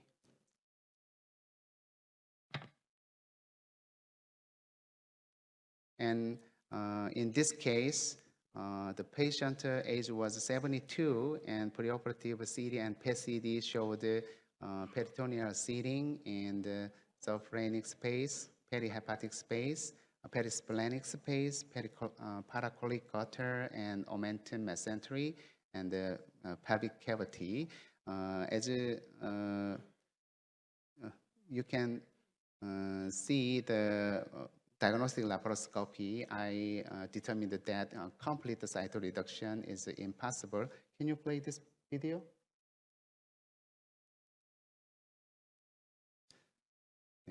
I decided to give a neoadjuvant chemotherapy with paclitaxel, carboplatin, and interval debulking surgery was performed. This is the appearance of during diagnostic laparoscopy.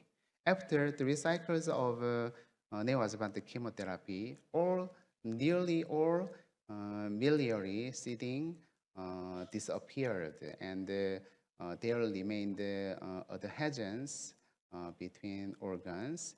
Now I'm performing adhesiolysis and total hysterectomy and bilateral salpingo-oophorectomy.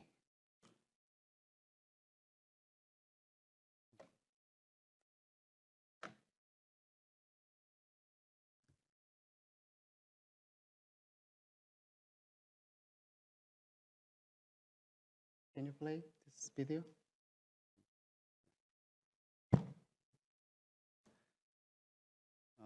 There was only small residual tumor in around the adnexa, and after adhesiolysis, there were scanty tumor seeding nodule in the PCDS, and but there was a plaque type tumor seeding on the surface of rectum. Now I'm cutting the infundibulopelvic ligament using energy device and performing hysterectomy.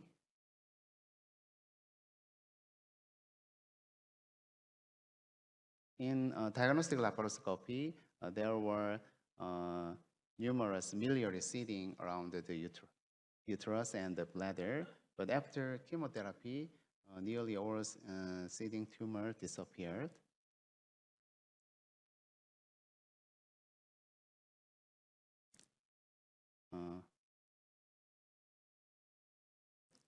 There is no guide regarding that should we remove all peritoneum in which there were tumor seeding before neoadjuvant chemotherapy, but NCCN guideline recommend to remove all lymph nodes in which there were lymph node metastasis before neoadjuvant chemotherapy. But after Lion trial, during debulking surgery, I usually remove only enlarged lymph node.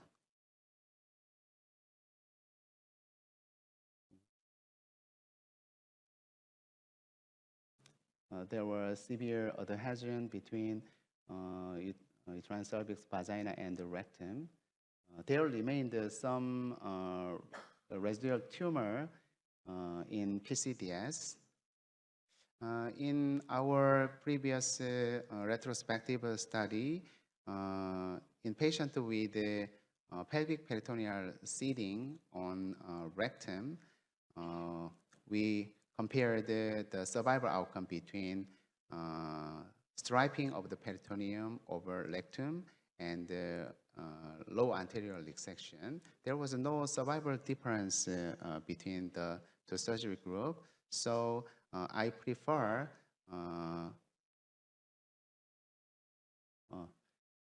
striping of the peritoneum over the rectum if possible, or discoid resection of the tumor on the serosa of the rectum. Now I am performing para-aortic lymphadenectomy. Usually I remove only enlarged node only, but as you can see, the lymph nodes are conglomerated between the bifurcation of common iliac artery and the renal vessels. So I removed all the lymph nodes around the IVC and the aorta.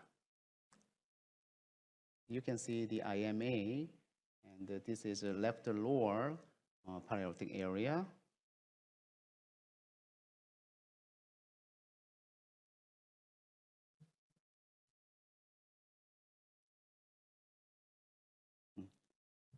All lymph nodes around the para-aortic area removed.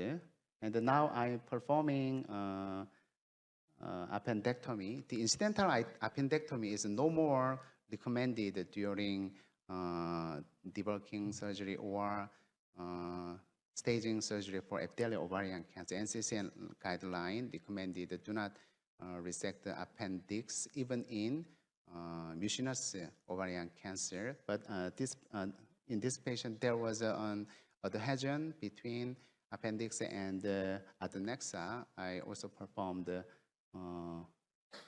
appendectomy.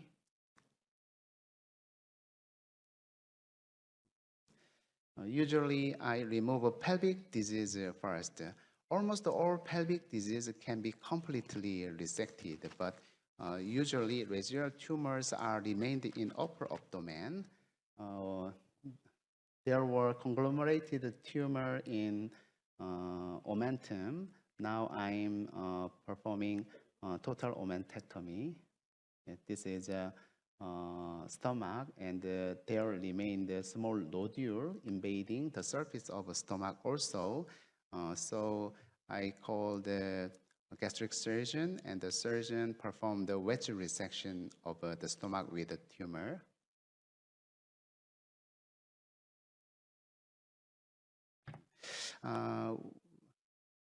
Usually we expect the extent of the surgery may be reduced after neoadjuvant chemotherapy, but actually to achieve complete cyto reduction, still aggressive upper abdominal surgery is required even after neoadjuvant chemotherapy, but the extent of resection may be reduced, and the morbidity also can be reduced.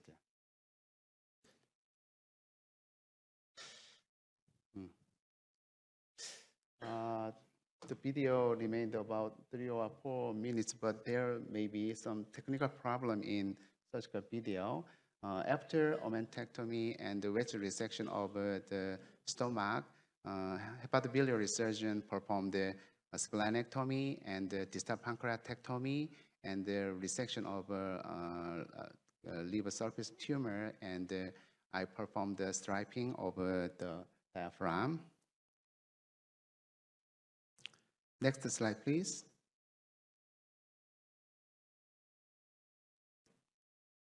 Yeah. It's my last slide. Complete cyto reduction is the most important prognostic factor after debulking surgery for advanced epithelial ovarian cancer. It is of paramount importance to predict resectability accurately using several parameters, including tumor marker, imaging study, and or diagnostic laparoscopy to avoid futile surgery. If complete debulking seems not possible, alternative strategy using interval debulking surgery is a reasonable treatment option to improve the resectability. Thank you for your kind attention.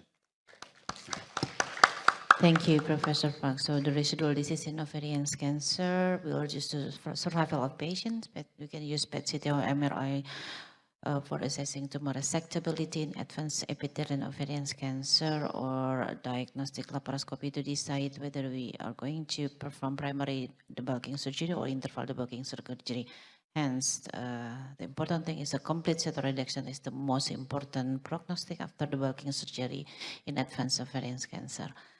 Thank you, Professor Park. Then now we are opening the floor for discussion. So please share your questions in the chat or raise your digital hand or ask directly in this forum. Please, do we have any questions from the floor?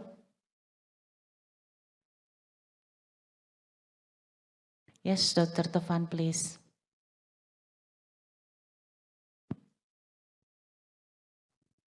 Yeah, thank you very much, Dr. Anggi. It is a really excellent presentation, I think.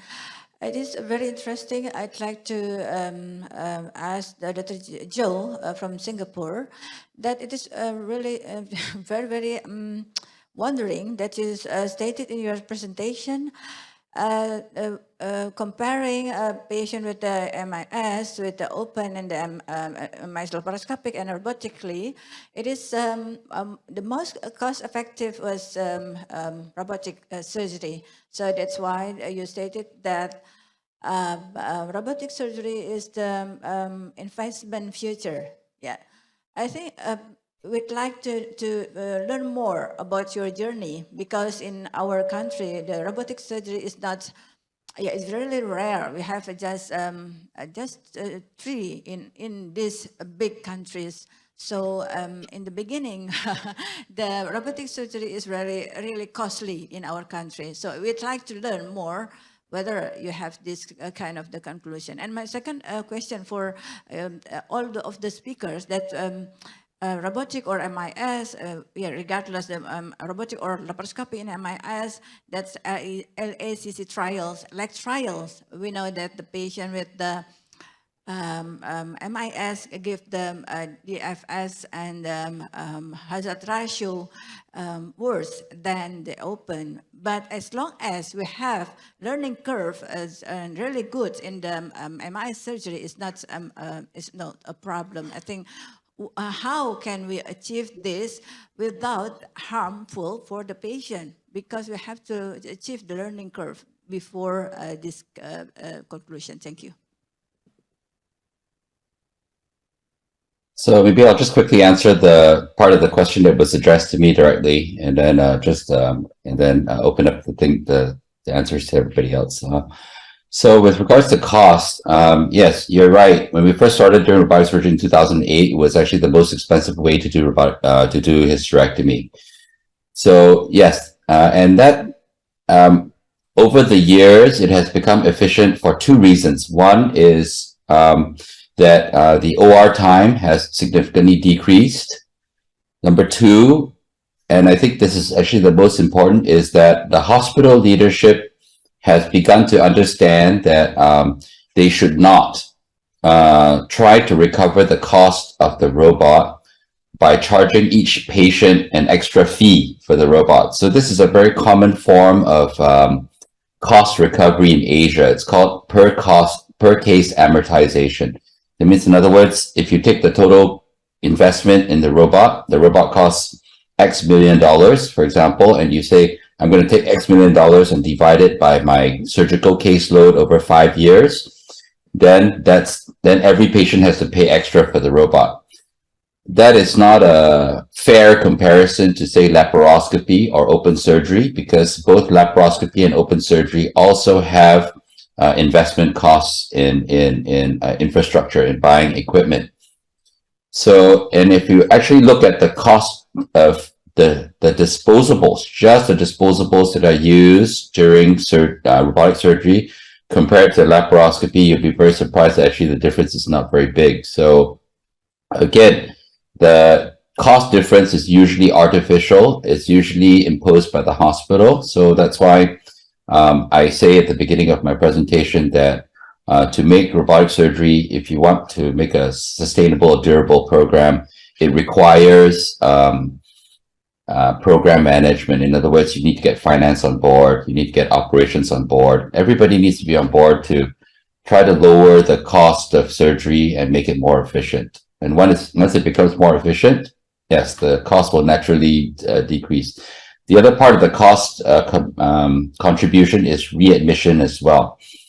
For robotic surgery, you not only have fewer readmissions, but the complexity of the readmission is also much lower. So it's also important to consider not only the number of readmissions, but also complexity.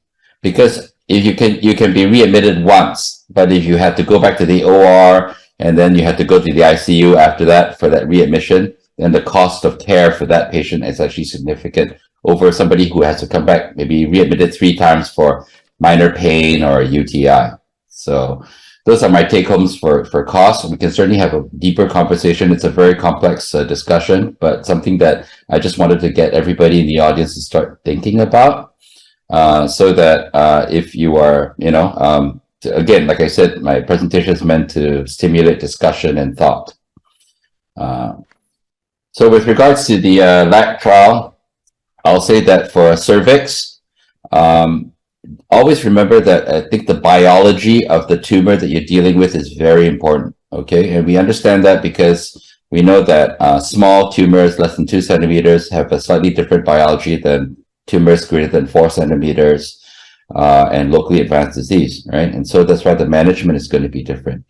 So when we're dealing with tumors less than 2 centimeters, I know a lot of people talk about whether we should do radical surgery, whether we should do simple surgery, whether it should be laparoscopic, should be open. I don't think it really matters because the biology of a tumor less than 2 centimeters, we know from studies like the CONSORT trial and the SHAPE trial that simple hysterectomy or sometimes even a cone biopsy for a very small tumor is sufficient to manage the disease and quite definitively.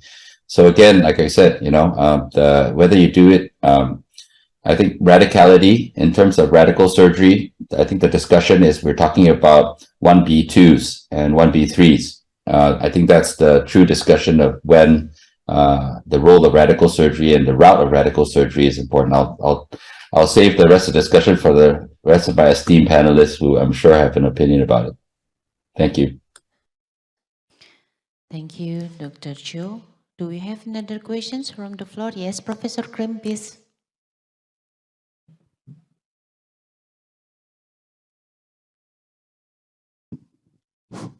Yeah, thank you. And I have a question to both of you.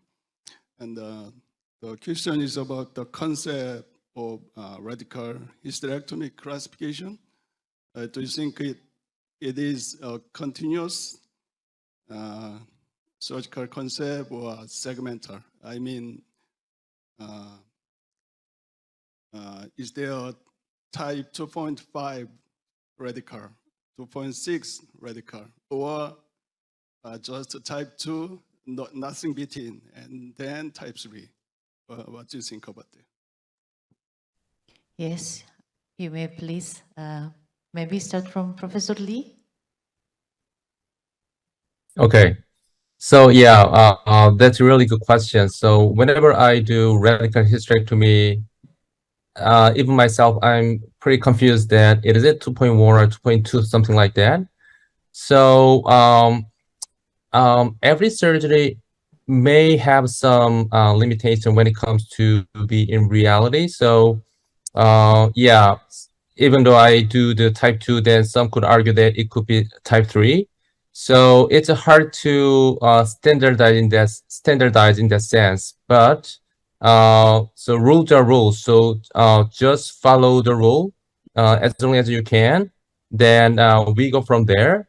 But I think we need to see our the results from the surgery. So for example, if there is a higher recurrence after type 3 radical hysterectomy, then I may think that, oh, my radicality is probably less than type 3. Or if I did type 2, but the patient had a real difficult hard time to void, then maybe I was more radical than I thought. So I think we should see our own data in this sense. But yeah, basically it is hard to standardize and make a general consensus. So yeah, that's a good point. Thank you. Maybe So- Dr. Cho, would you like to give a comment? Yeah, I knew Prof. Kim was going to ask that question. So my answer always is the right treatment for the right patient. And so to answer your question, Prof. Kim, I think I would agree with my colleague Young about the role of how surgery is done in each patient, because it is in reality, of course, we tailor the surgery to the patient, the physical limitations, the anatomic limitations of the patient. But of course, the basic principle, again, in radical surgery is that we want enough radicality to completely treat the disease without the need for further adjuvant treatment. In cervical cancer, that's always the basic principle. Either radical surgery or chemo-RT. That's really one best treatment for that patient. So when we're talking about radical surgery, it really is tailoring the radicality to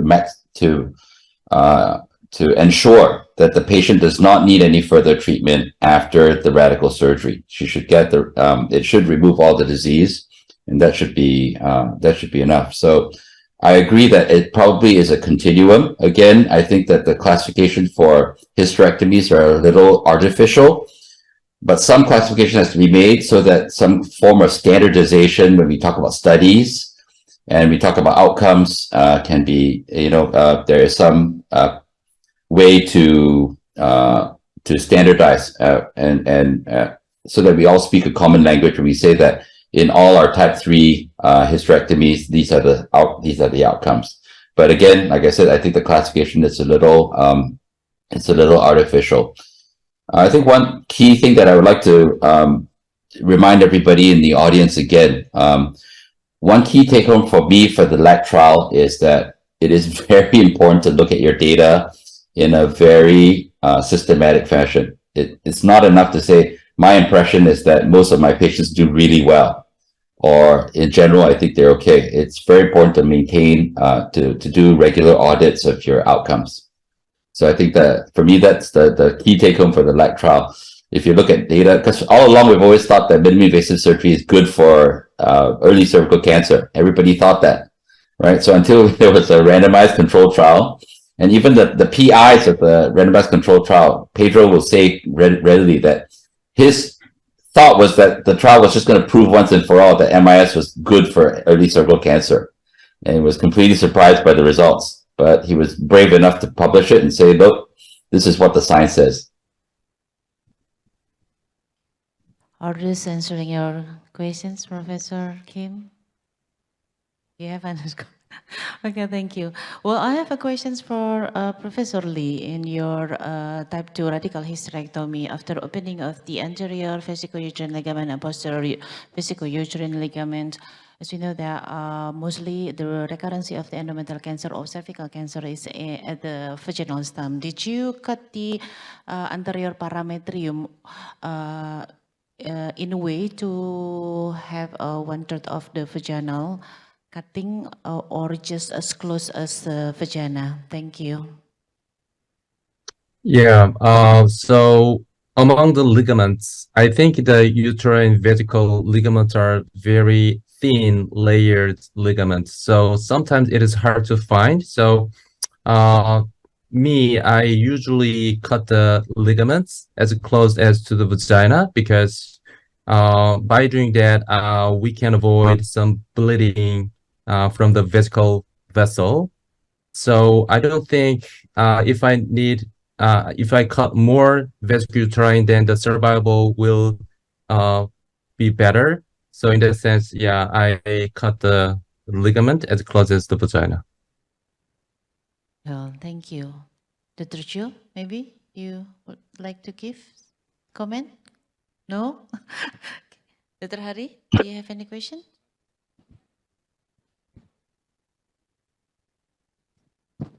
Okay, I have questions for Prof. Park. Yeah, I have questions for you about the achieving zero residual in upper abdominal. So we are having troubles in upper abdominal surgery, but you've demonstrated a very good surgery. So we as a gynecologist want to go there. And I want to ask you where to start. I mean, like, should we consult with the digestive surgeon first, and then we evaluate, we observe, and then we finally do that kind of thing? Or I want to know your experience, the progression from pelvic surgeon to the upper abdominal surgeon. Can you share with us? Yeah. Usually, pelvic disease can be removed completely in most cases, and the problem is upper abdominal disease. So, to perform the upper abdominal surgery, we need the help of other division. Gastric surgeon, hepatobiliary surgeon, and also sometimes cardiovascular surgeon. Usually, I start surgery from pelvic disease first, and then move to upper abdominal area. But some surgeons evaluate the upper abdominal disease first, and if the complete resection of upper abdominal disease is impossible, they stop the surgery. Yeah, but I do the debulking surgery if the probability of a complete resection is high. So usually I started the surgery from pelvic disease first. Okay, and who decide the first start is the upper abdominal first or the pelvic first? You decide or the surgeon decide? I decided. Yeah. Okay, after evaluating the Yeah, PET and everything, yeah. Yeah, Okay. before surgery, I decided the resectability using CT scan and the PET-CT scan, and the decision is not sure. I perform diagnostic laparoscopy, as I show you. In diagnostic laparoscopy, the resectability, the probability of resectability is low. I recommend the neoadjuvant chemotherapy. And during surgery, the progress or the surgery, the decision on the progress of the surgery is determined usually by me. And sometimes I defer the opinion of other surgeons. Okay, thank you, Prof. Thank you. Thank you. So now we come to the end of the session. Dr. Hari will briefly sum up all the topics today, please. Okay, thank you, Dr. Anggi. So, because of limited time, we have to continue. We have 4 speakers that already spoken, and then the first speaker, Prof. Myong, told us that the zero residual is the most important prognostic. Even it looks normal, then it's not really normal because some tumor will go deep peritoneal, and that tumor got poor perfusion, that the chemo might not going inside. And then the second speaker, Prof. Lee, already told us how the limit between the type 2 Radhis, and Joe already spoke about the robotic is cheaper than laparoscopic. Hopefully I can take that to my hospital. I'm getting tired with my shoulder with laparoscopic surgery. And Prof. Park already told us about the complete resection is the best, and the video of how doing it. I think that will be all, Dr. Anggi. Okay, thank you, Dr. Hari. Last but not least, thanks to a lot to all of the speakers, Professor Myong Sho Lim, Professor Jong Hyol Park, Professor Yu Yong Lee, and Dr. Joseph Ng. Thank you for having here, and all participants for being part of this lively lecture. I hope you enjoy it as much as I did. We hope to see you all again, and safe, stay healthy. And big applause to all the speakers and the participants.